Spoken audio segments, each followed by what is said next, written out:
Hi there, Dan Pope, Mayor of Lubbock. Welcome to 2017. Happy New Year.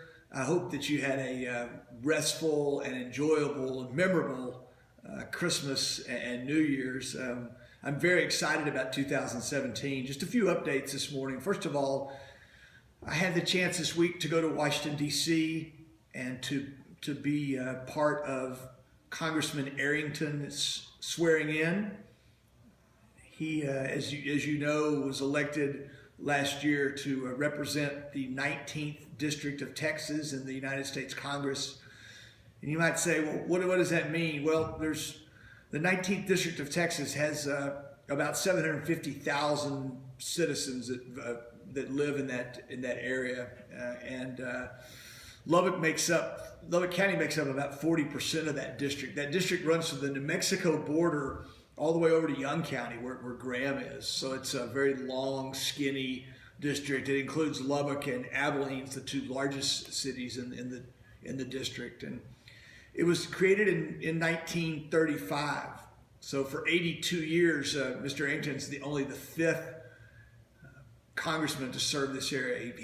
He follows George Mahon was first, followed by Ken Hance, followed by Larry Combest, and then most recently, the last 13 years or so, by Randy Neugebauer. So it is important that we have great representation in Washington. That's been our heritage.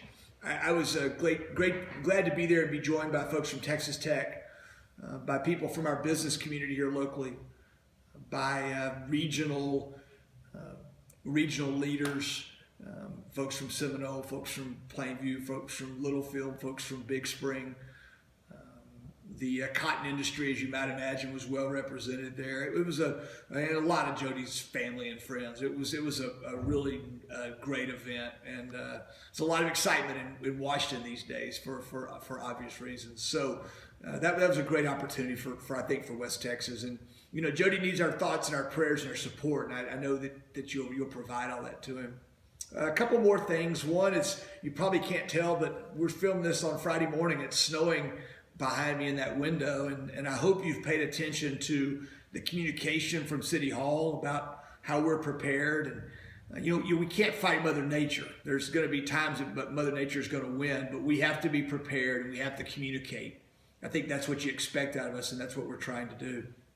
A number of you asked me how our new city manager is doing. Jared Atkinson started on the 12th of December. He's had, I think, a really good 3.5 weeks. In fact, he and I got to spend a little time yesterday afternoon just catching up. Most of his time's been on the inside, getting to know our people, getting to know our facilities, understanding our budget, understanding our operations. I'm really excited. Sometimes you have a little bit of buyer's remorse, and I don't have any of that. I think the citizens are going to be very, very excited about Mr. Atkinson and his experience, his ability to lead. He's off to a really good start. So next week we have our first council meeting for the year. Next Thursday night, the 12th. Our world gets moving pretty quick. We've got a full agenda for that meeting. We'll have a busy spring. You'll hear us talk about our priorities this month and really publicize those and get them out so you can see what they are. There's no surprises there. They're the things we talked about during the campaign. I've talked about them on these videos, but it's important for you to know what's important. 5 or 6 things that we can all agree are most important for our citizens, and you'll look forward to seeing those, I believe. I think I'll pause there. There's a lot else going on, but I appreciate all you do for me, for the city. 2017 is going to be a great year. I'm really bullish on Lubbock. God bless you. Stay warm this weekend. Send me your good ideas. Thanks for your prayers and your support. See you next week.